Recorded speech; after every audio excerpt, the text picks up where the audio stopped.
Cheese corn બોલ sandwich બનાવવા માટે જોઈશે મકાઈ છીણેલી, એની અંદર થોડું આદું અને લીલા મરચાં ક્રશ કરી નાખ્યા છે. ચીઝ લઈશું, બટર લઈશું, મકાઈની છીણમાં એડ કરીશું બ્રેડ છે એ એડ કરી દઈશું. એની અંદર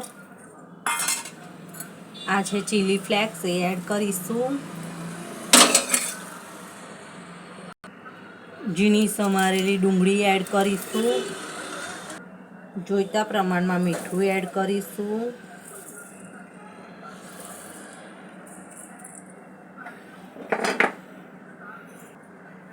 મરી પાવડર અને ચાટ મસાલો એની અંદર એડ કરીશું.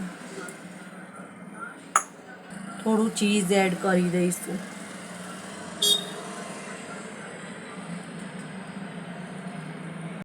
સારી રીતે મિક્સ કરી દઈશું હાથથી.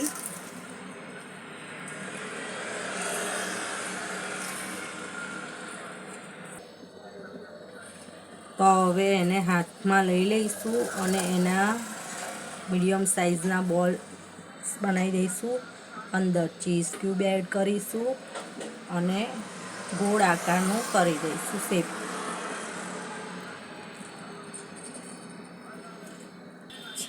અને આ કોર્નફ્લોર અને ચોખાનો લોટની સ્લરી કરી છે એમાં રગદોળી દઈશું ડીપ કરીને. હવે બ્રેડ ક્રમ્સમાં કરી દઈશું અને એને તેલમાં તળી દઈશું.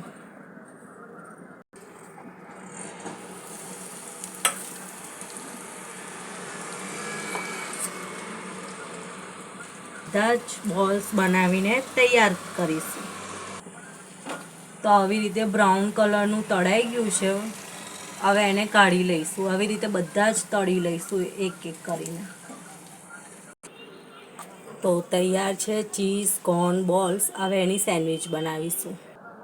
તો બ્રેડને મેં બટર અને ટોમેટો કેચઅપ લગાવીને તૈયાર રાખી છે.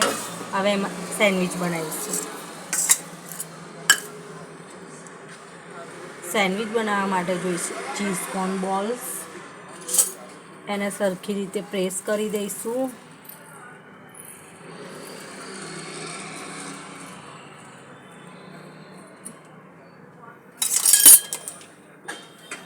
હવે એની અંદર એડ કરીશું ઓનિયન. ગોળ ગોળ સ્લાઇસમાં સમારી છે એને મૂકી દઈશું.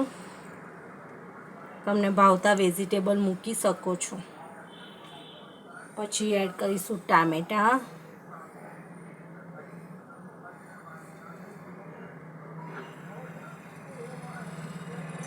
હવે એની ઉપર એડ કરીશું ચાટ મસાલો પાવડર અને મરી પાવડર મિક્સ છે એ એડ કરીશું.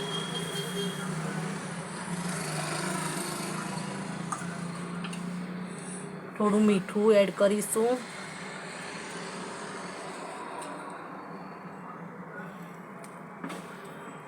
હવે એની ઉપર ચીઝથી ગાર્નિશ કરીશું.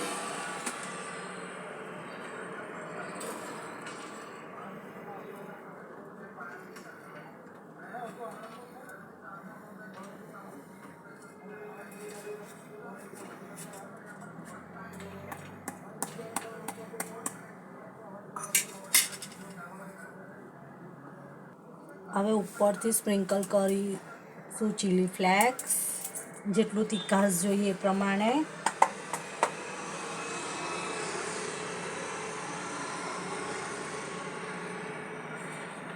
ટોમેટો કેચઅપ મૂકીશું.